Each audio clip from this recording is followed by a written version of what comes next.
Meanwhile, House Republicans are launching new investigations into Hillary Clinton, including the revelation that her campaign and the Democratic National Committee paid for opposition research that led to the Russia dossier that accused the Trump campaign of collusion with the Russians. Joining us now to discuss all this, Congressman Trey Gowdy, chairman of the House Oversight Committee. Chairman, let's start with the report from several news outlets that the first Mueller charges will be announced tomorrow. As a former federal prosecutor yourself, what will you be looking for? Well, first of all, Chris, we don't know who's being charged. Let's assume arguendo the reporting is true. We don't know who's being charged. We don't know what they're being charged for. We don't know the time period. I will tell you this. The only conversation I've had with Robert Mueller, it was stressing to him the importance of cutting out the leaks with respect to serious investigations. So it is kind of ironic that the people charged with investigating the law and executing the law would violate the law. And make no mistake, disclosing grand jury material is a violation of the law. So as a former prosecutor, I'm disappointed that you and I are having the conversation because somebody violated their oath of secrecy. Let's handicap this, though, if you will, sort of expert analysis. As a federal prosecutor, you're quite right. We do not know who's being charged and what they're being charged for.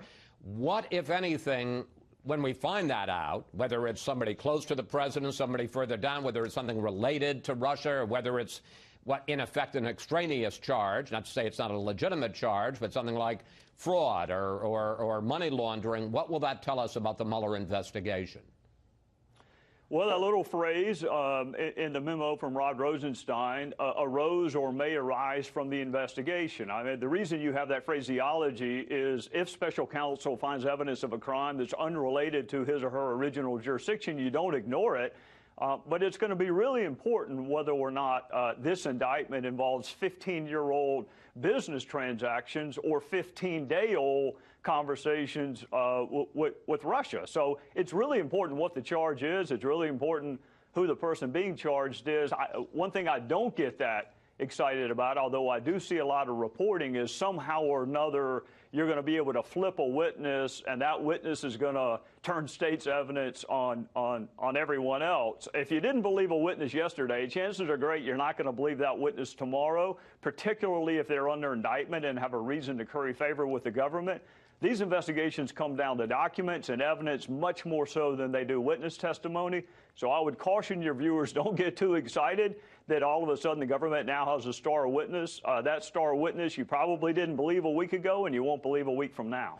There have been growing calls from some Republicans to end the Mueller investigation. Some people say he's too close to Comey and the FBI and that he ought to resign. Some people say that when the Mueller budget for the special counsel investigation is presented to Congress to review next month, that they should cut off funding. Do you support any effort to either curtail or end the Mueller investigation? I don't, and I readily concede I'm in an increasingly small group of Republicans. I think Bob Mueller has a really distinguished career of service to our country. I don't think any of your viewers can think of a single thing he did as the FBI director that caused them to have a lack of confidence in him. I think most of your viewers have to be reminded that he actually was the FBI director or that he actually was a U.S. attorney, because he's a pretty apolitical guy. I see the reporting. I see the same thing you're making reference to, that he and Comey are friends. I'm not really sure what the definition of that is. I've got a lot of coworkers that it wouldn't stop me from investigating them or prosecuting them. So they're not family members. They weren't business partners. I would encourage my Republican friends, give the guy a chance to do his job.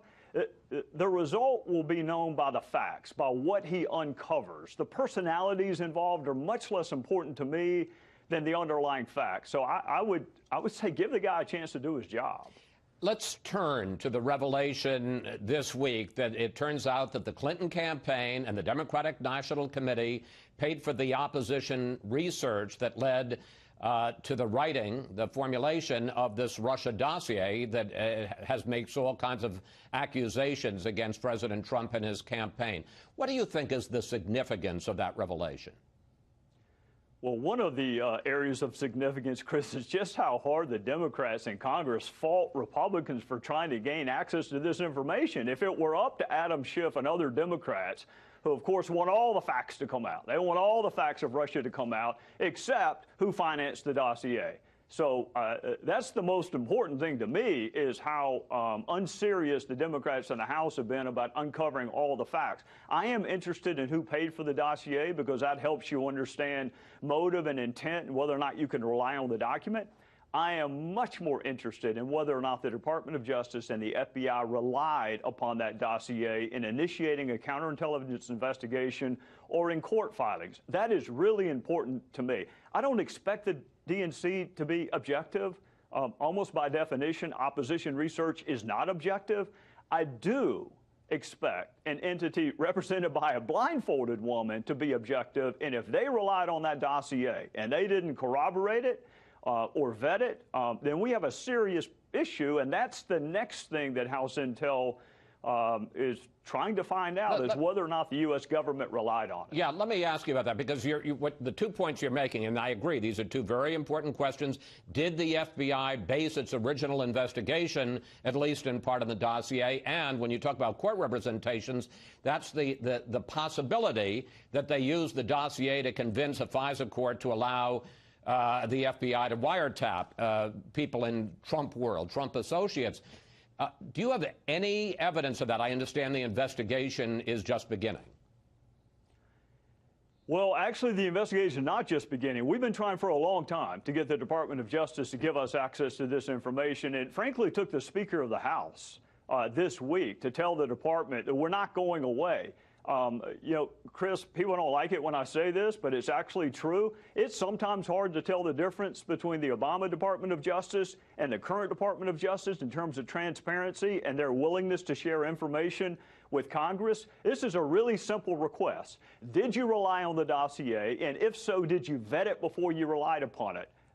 You can answer that in 30 seconds, but it's taken 3 months for the Department of Justice, and only recently have they agreed to give us the information. So the battle is not just with House Democrats. Unfortunately, it's also with the Department of Justice to gain access to the information we need to wrap up this investigation. What about the fact that the Clinton campaign and the DNC, which paid $12 million to the law firm Perkins Cole that paid for the opposition research that led to the dossier, that in the FEC filings it simply says $12 million to Perkins Cole, the law firm, for legal work.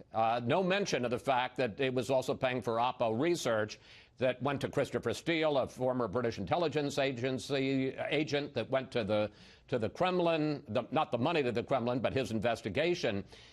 As I understand it, that willful misrepresentation of campaign expenditures is a criminal offense.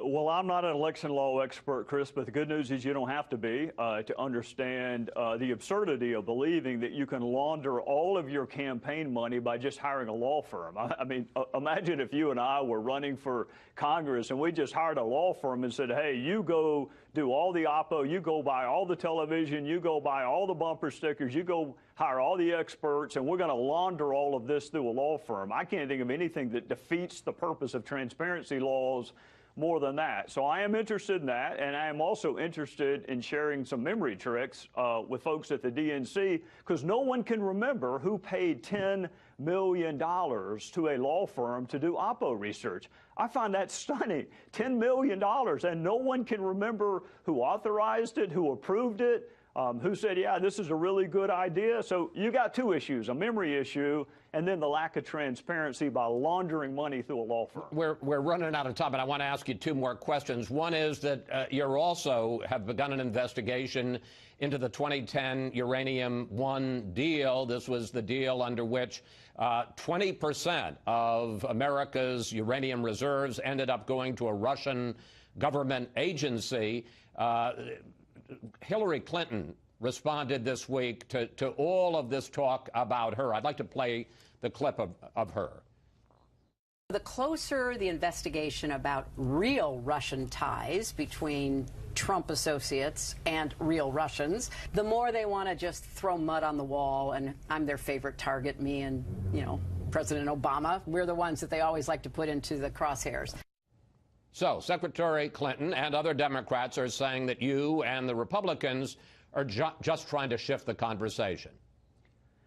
Well, Chris, all the way back in 2010, Peter King and Ileana Ross-Layton, two of my colleagues on the House Intel Committee, sent a letter to CFIUS trying to better understand this transaction.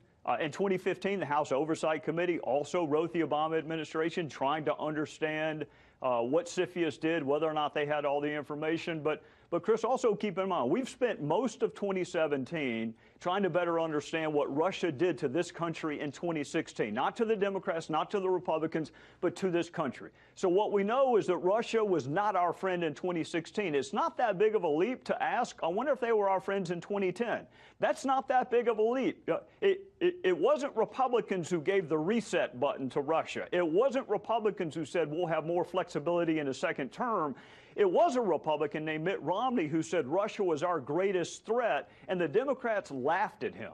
So, yes, I do want to know if the same group that tried to sabotage our democracy in 2016 is buying uranium in 2010. Yeah, I want to know that. Okay, two quick questions to wrap this up.